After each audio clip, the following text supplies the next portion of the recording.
Alors bonjour à tous, bienvenue sur ma chaîne Finance Academy dédiée à la bourse et dédiée au stock picking. Alors aujourd'hui c'est la deuxième partie de l'interview de Pascal Quiry. Pour ceux qui n'ont pas vu la première partie, je vous mets le lien directement ici.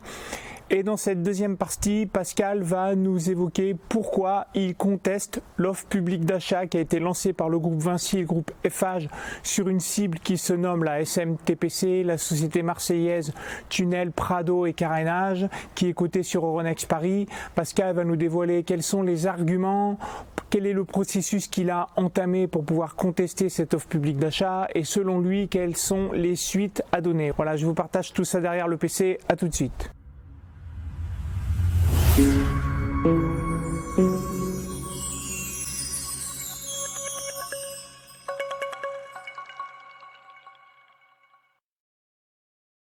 Alors interview deuxième partie de Pascal Quiry. Donc pour rappel, Pascal il est professeur de finance d'entreprise à HEC Paris et il est co-auteur d'un ouvrage de référence en finance d'entreprise en France qui s'appelle le Vernimen.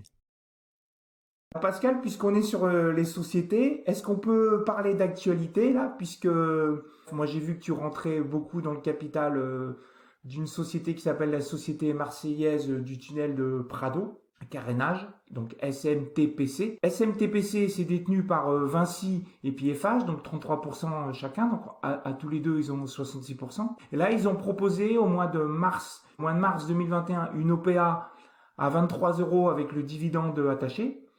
Et puis dans le Investir qui est paru cette semaine, on a vu comme quoi tu contestais ce prix d'OPA que tu trouvais probablement pas assez cher. Et puis là, qu'est-ce qu'on a appris hier? On a appris qu'ils avaient rehaussé l'offre à 27 €, donc on arrive à plus 25% depuis l'offre qu'ils voulaient faire au mois de mars, en gros, à la louche. Alors pour synthétiser l'évolution du cours de bourse de la société SMTPC, j'ai repris ici le graphe de cette entreprise depuis début 2020 jusqu'à décembre 2021 avec 5 dates clés que j'ai indiquées sur les graphiques. Donc en 1, vous avez à partir de mars 2020 le crack Covid avec l'évolution du cours en fonction des incertitudes liées à la pandémie.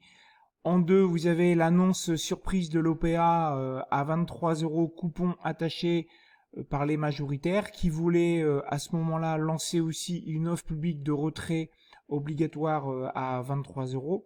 Donc le cours il s'est ajusté quand l'info a été publique. En 3, vous avez le détachement du coupon de 1,9 €, donc mécaniquement vous avez la valorisation en bourse qui s'ajuste.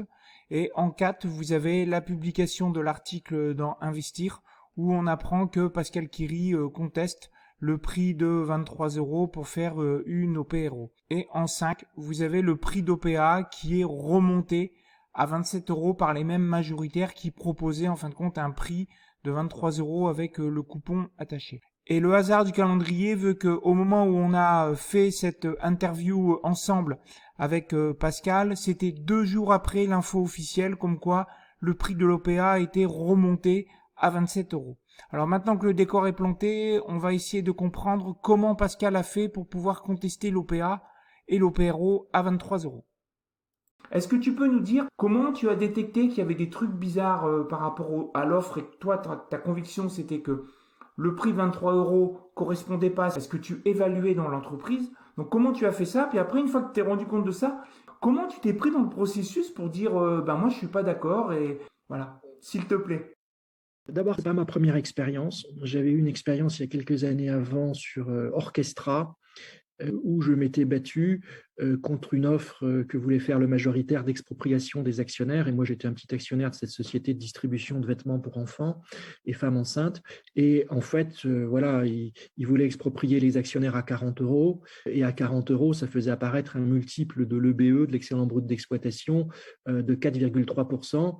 Or, au même moment, l'historique de cette société récent montrait une croissance moyenne de plus de 15% au niveau des résultats, et il avait déposé un plan d'affaires, des projections auprès de ses banquiers qui étaient plus ou moins publics, qui prévoyaient sur les 5 prochaines années 15% de croissance.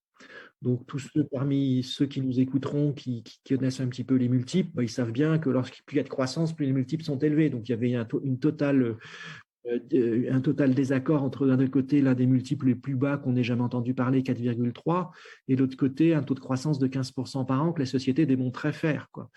Bon, donc à la limite, c'était pas très compliqué pour moi. J'ai pris ma plume, j'ai étudié, et puis j'ai contesté les travaux qui avaient été faits par la banque présentatrice, qui depuis a fait faillite, Archéon, par l'expert indépendant qui a refusé de me recevoir.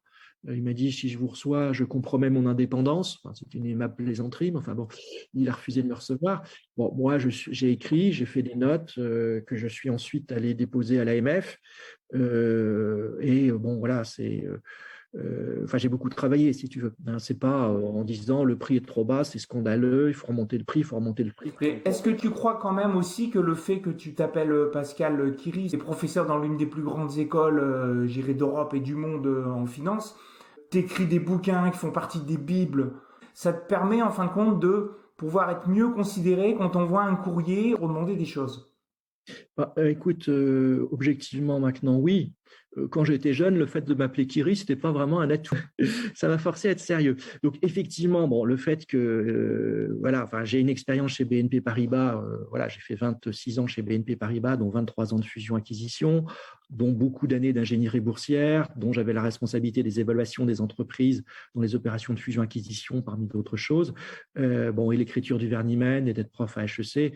Bon, évidemment, ça nourrit le fait que les gens me connaissent, mais c'est pas parce que les gens nous connaissent, enfin, ça aide à franchir la porte. Après, il faut que tu arrives en étant sérieux, en démontrant ce que tu dis, en prouvant ce que tu dis. Alors pour Orchestra après maman, je suis reparti dans les archives pour voir effectivement ce qui s'était passé. Donc comme l'a dit Pascal, en fin de compte, en 2014, il y avait bien un initiateur majoritaire qui voulait en fin de compte faire une OPA à 40 euros et une OPRO. Et voici ce que dit l'article que j'ai retrouvé sur un site boursier. Donc l'offre publique simplifiée donc sur Orchestra après maman a été validée par l'AMF. Le régulateur a examiné de près ce dossier qui suscitait une forte opposition de la part de certains actionnaires minoritaires, dont Pascal, qui ont fait valoir que le prix de 40 euros par action était trop faible, puisque comme l'a dit Pascal, d'un côté vous avez une croissance passée de 15% par an, un business plan vers les banquiers qui indique que cette croissance va continuer, puis de l'autre côté vous avez une expropriation qui est proposée avec un multiple de BE qui était plutôt très faible.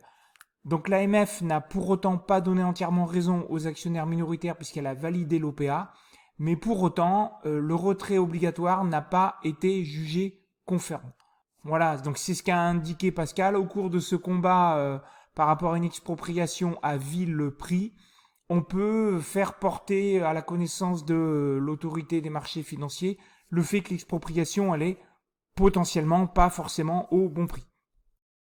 Et donc pour le tunnel du Prado, là, tu as fait exactement pareil que Orchestra. Bah, disons, sur SMTPC, je suis devenu actionnaire de cette société en avril 2020 parce que j'avais trouvé que le cours était très bas.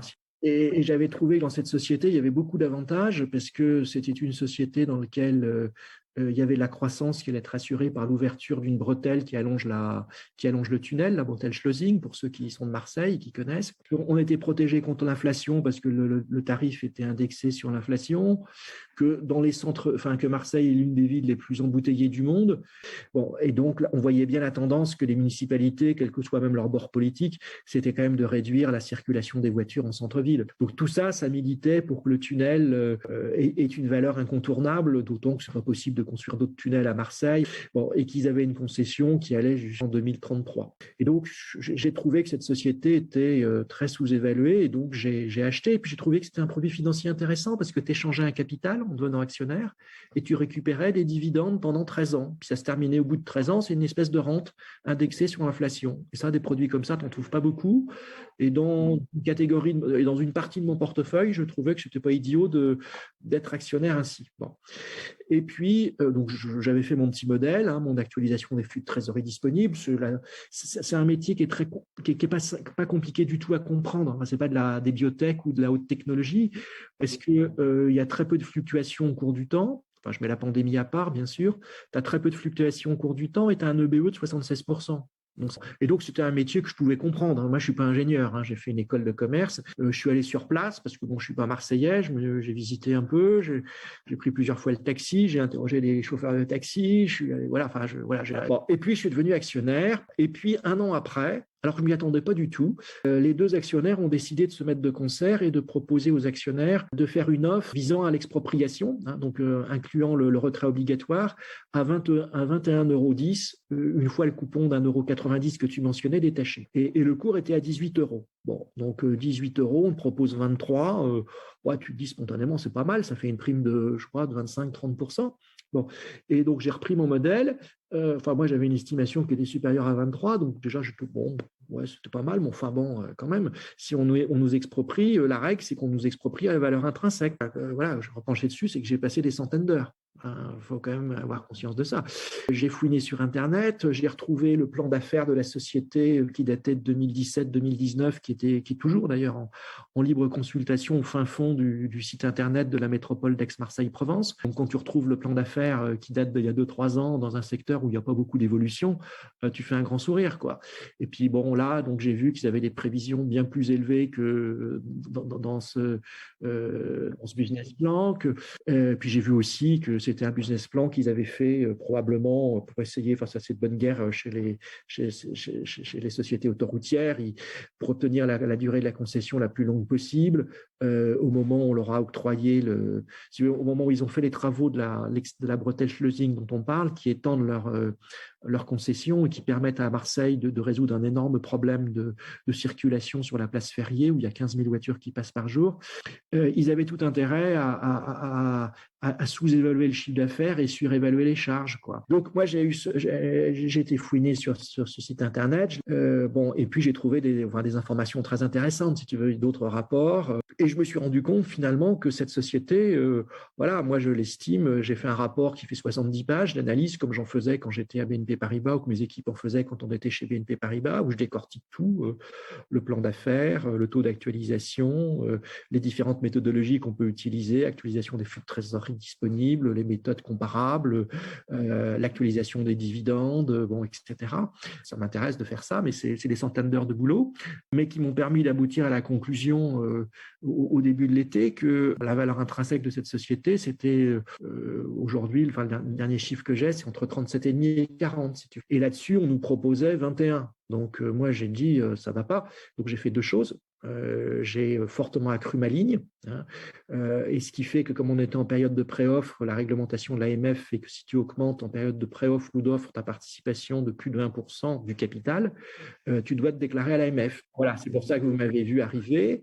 Je ne suis pas le seul des investisseurs à avoir fait ça. Il y a d'autres déclarations qui sont faites sur le site de l'AMF, sur SMTPC, de gens qui ont considéré que oui, ça valait beaucoup plus que les 21. Et puis, quand l'expert indépendant a été nommé au début de juillet, je lui ai envoyé mon étude en disant voilà, moi je suis actionnaire, je souhaite vous rencontrer comme c'est prévu par la réforme des retraites cotes qui a été faite par la commission Philippe Onassuette de 2019, à laquelle l'AMF m'avait demandé de participer. Donc j'ai demandé à rencontrer l'expert qui m'a dit très bien, mais j'ai toujours pas reçu le plan d'affaires. Bon, très bien. Donc j'ai aussi envoyé mon étude, si tu veux, aux deux initiateurs, Vinci et Fage. Je l'ai envoyé aux administrateurs de la société, à la direction générale de la société, aux présentateurs, ports en part, en leur disant moi je comprends pas comment vous pouvez faire une offre visant à exproprier les actionnaires à 21,1 alors que j'ai pas pris des hypothèses d'un optimisme de circonstance, quoi. Depuis la réforme AMF là c'était cette réforme AMF sur les expropriations, c'est dans le cadre de la loi Pacte, c'est ça qui a baissé les 90%. Voilà, c'est un peu la contrepartie de la loi Pacte qui a harmonisé au niveau français. Ce qui se fait souvent en Europe, c'est 90%. On était à 95%. Donc, on est tombé le seuil maintenant il suffit que vous dépassiez 90% des actions et des droits de vote et non plus 95% des actions et des droits de vote pour que vous sortir les minoritaires, sous le contrôle de l'AMF et avec une expertise par un expert indépendant. Et donc là, cet expert indépendant, on peut le rencontrer maintenant. Voilà, c'est l'une des préconisations de cette commission, c'était justement de donner plus d'importance aux administrateurs indépendants qui sont là normalement pour représenter, les administrateurs indépendants, ils sont là pour travailler dans l'intérêt de la société, donc de l'ensemble des actionnaires, mais ils ont une teinte un peu plus de s'occuper de ceux qui sont pas représentés au conseil d'administration comme représentants d'un actionnaire majoritaire, si tu veux. conseil de la SMTPC, tu as 9 membres, tu en as 3 qui sont nommés par Vinci, qui sont des filiales de Vinci, tu as 3 filiales d'Eiffage, et tu as un président, et puis tu as 2 administratrices qui sont qualifiées d'indépendantes.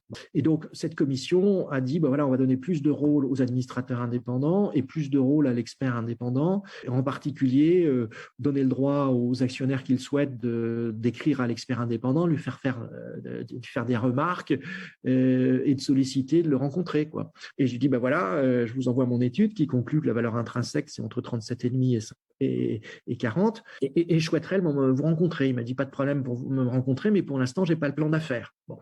Donc, je lui dis, effectivement, vous n'avez pas le plan d'affaires, vous allez avoir du mal à travailler, parce que de toute façon, il n'y a pas de comparable véritablement dans ce domaine. Et là, parce que quand même qu'il y en a, on peut dire, il y a Rotunnel, oui, mais Rotunnel a une concession qui s'achève en 2086, je crois. Donc, on ne peut pas comparer une société dont la concession se termine en 2086 avec une autre société dont la concession se termine le 18 janvier 2033, par définition. Bon. Donc, ça donne une très grande importance à la méthode d'actualisation des flux de trésorerie disponibles comme méthode de valorisation de la société. Donc, il faut un plan d'affaires. Bon. Et donc, le plan d'affaires a été élaboré par la direction générale de SMTPC. Donc, j'ai rencontré l'expert indépendant une fois qu'il avait reçu le plan d'affaires qu'il avait travaillé, parce que le corpus réglementaire de l'AMF lui en fait l'obligation. Et je pense que lui, c'était intéressant pour lui de m'entendre. Et comme je venais avec des arguments précis, chiffrés, démontrés, étayés, dans peu de temps, je vais mettre sur un site internet actionnaire minoritaire smtpc.fr, je vais mettre mon étude et un certain nombre de documents de contextualisation. Ah, donc là, tu nous annonces la création future d'un site des minoritaires de SMTPC, c'est ça? Voilà, pour que sur cette société où il y a beaucoup d'asymétrie d'information, qu'on arrête la symétrie d'information et qu'on donne l'information qui existe, mais qui est cachée au fin fond du web. Voilà. Donc, moi, j'ai fait ce travail, j'ai pas de problème à le partager, et je crois à ce que je dis, puisque de toute façon, je me suis considérablement renforcé dans SMTPC, comme la consultation du site AMF permet de le voir, je détiens quasiment 2% du capital de cette société. Bon, donc j'ai rencontré l'expert indépendant, qui est un professionnel reconnu, qui est quelqu'un de sérieux, qui m'a écouté attentivement, qui m'a posé des questions auxquelles j'ai répondu. Ensuite, je lui ai écrit ultérieurement pour préciser un certain nombre de choses. Bon, puis il a travaillé, et le résultat des courses, c'est tel que je l'interprète depuis l'annonce d'avant-hier soir, c'est que l'offre est modifiée sur 2 points très importants. Le premier point, c'est que c'est plus une offre visant à exproprier les actionnaires minoritaires. Donc, c'est une offre où les actionnaires peuvent venir ou pas venir, mais s'ils ne viennent pas, on n'ira pas de force les exproprier si d'aventure la barre des 90. Donc là, je te vois venir. Donc là, ça laisse la porte ouverte au fait que là, on fait une offre, mais vu qu'on ne veut pas exproprier les minoritaires, éventuellement, le prix serait peut-être pas vraiment en adéquation à ce que demanderait réglementairement une expropriation. Donc on fait une première offre, puis on peut penser, parce que moi je fais de la bourse depuis 20 ans, donc ça arrive souvent, qu'il y aura un tour prochain. Voilà, on suppute, hein, mais on peut penser que là, ils vont ramasser du capital, ils feront pas l'OPRO, et on peut penser que la suite, il y aura peut-être une offre plus future.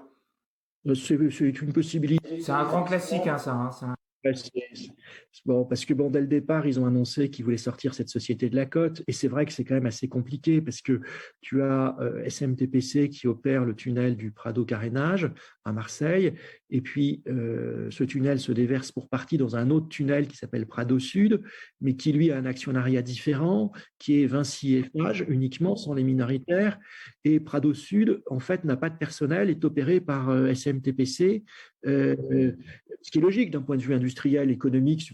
Voilà. Bon. Donc on peut comprendre qu'ils veuillent sortir de cote et puis à unifier les 2 actionnariats des 2 tunnels qui sont dans le prolongement l'un de l'autre. Ça, c'est tout à fait compréhensible. Mais bon, moi, je suis tout à fait d'accord pour être exproprié, mais je ne veux pas être exproprié à un prix au rabais, si tu veux. D'où ma mobilisation et le fait que, dans mon étude, j'ai identifié d'autres actionnaires, certains sont rapprochés de moi, j'ai partagé mon étude, mes réflexions réflexion. J'ai vu que visiblement, je n'étais pas le seul à partager ces idées-là. Si tu veux. Et donc, bon, et puis comme l'opération a traîné, puisqu'ils ont annoncé ça le 31 mars et qu'aujourd'hui on se parle, l'offre n'est toujours pas lancée, on est le 10 décembre. Bon, il y a des gens qui sont penchés dessus, les résultats ont été bien meilleurs. Là, il y a une chance il y a un analyste Stéphanie Lefebvre chez Gilbert Dupont qui suit la société. Bon, elle a un DCF à 29 €, si tu veux. Mais dans son DCF, elle a prévu une ouverture qu'à l'ouverture de la bretelle Schleusing, ça ferait accroître le trafic de 3% par an. Alors, le 3%, d'où il sort? Il sort qu'il y a un actionnaire qui a posé la question à la dernière assemblée par écrit, et la réponse du conseil d'administration, c'était de dire, avant le contexte sanitaire, nous tablions sur une augmentation à l'ouverture de la bretelle Schleusing de 3%. Bon. Et là, moi, quand j'ai vu ça, je suis allé retourner voir le plan d'affaires qu'ils avaient donné à la métropole d'Aix-Marseille-Provence, qui est dans le domaine public. Et quand je fais les calculs, je les ai refait plusieurs fois, il y a d'autres personnes qui les ont fait pour moi, et on trouve tous 13,4%, quoi. Donc, on se demande pourquoi ils ont été répondre à cet actionnaire que c'était 3%, alors que dans leur plan d'affaires et quand dans mes courriers depuis l'été avec la direction générale de la SMTPC, j'ai levé le point, j'ai jamais eu de réponse sur ce point-là, si tu veux. Bon. Par ailleurs, ces prévisions de trafic, quand tu les regardes, elles sont pour 2021, elles sont déjà de 8% inférieures à ce qu'on voit, parce que la société a communiqué ses chiffres trimestriels de 3 trimestres, quoi. Et tout le monde dit, y compris d'ailleurs SMTPC, le trafic au troisième trimestre 2021, il est supérieur de 0,9% au troisième trimestre 2019, quoi. Donc, et puis Vinci et Fage disent que par ailleurs, partout, la circulation sur les autoroutes est plus élevée de 4-5% par rapport à ce qu'elle était, non pas en 2020, mais par rapport à ce qu'elle était en 2019, avant l'irruption de la pandémie, quoi. Bon, donc c'est pour ça que, donc moi, j'ai un business plan que je suis pas un homme d'autoroute, mais enfin, c'est quand même pas très compliqué de faire un plan d'affaires d'autoroute avec des variations très faibles, des marges qui sont stables, et puis ils ont déposé dans le domaine public d'autres business plans, quoi. Et alors, ça serait dans d'autres secteurs d'activité comme l'automobile ou le transport de bateaux, les business plans, ils vieillissent tous les 6 mois ou tous les ans. Mais là, donc là, en fin de compte, au niveau d'analyse de la société, on coche quelque chose qui est récurrent. C'est très résilient. Alors, hors pandémie, là, genre confinement, les gens, faut qu'ils restent chez eux. Les marges sont fortes. Et en fin de compte, tu as donc une possibilité de extrapoler le possible, les scénarios possibles, sur horizon 3 ans, 4 ans, 5 ans, enfin, jusqu'à la fin de la concession, qui sont en probabilité assez forts, quoi. Hein? Ce qui n'est pas le cas, effectivement, de l'automobile ou des trucs comme ça. Parce que... on n'a pas besoin d'être un expert de ce secteur-là, alors que dans d'autres secteurs, il faut être un expert pour être capable de faire des prévisions, si tu veux. Bon. Donc, voilà pourquoi sur ce dossier qui n'est pas très compliqué économiquement à comprendre, en creusant et tout, j'arrivais à la conclusion que la valeur intrinsèque, ce n'était pas du tout ce qu'on nous proposait comme prix.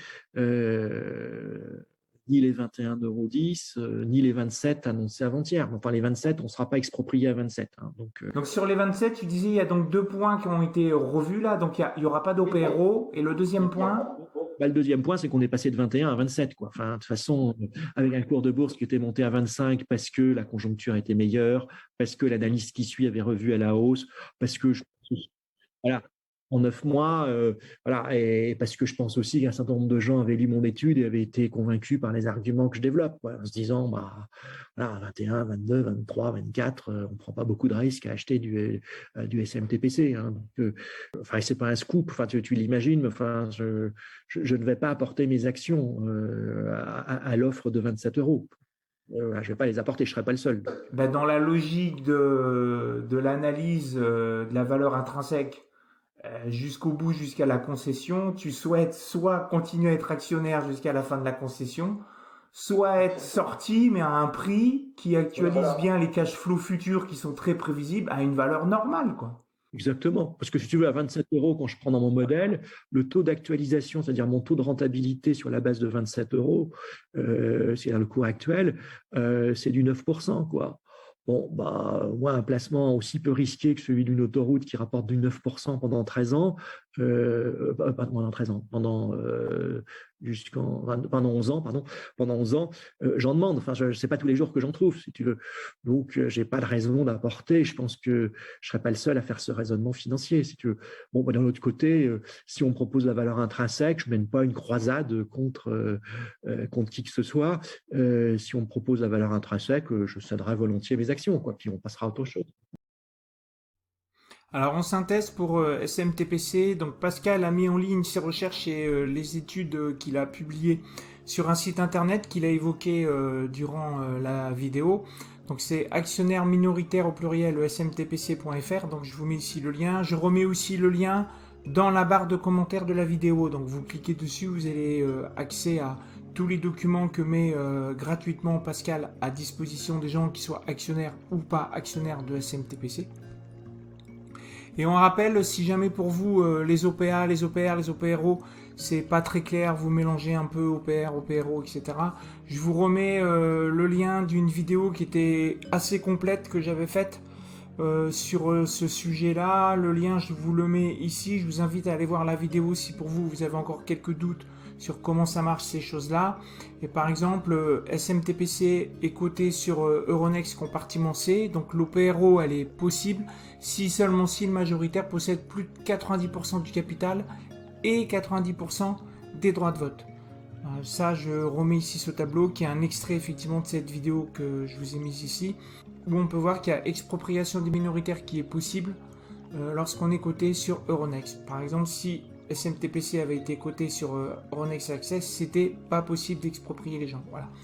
Pour autant, Vinci et Fage ne veulent plus exproprier les minoritaires à 27 €, selon le dernier communiqué du mois de décembre 2021.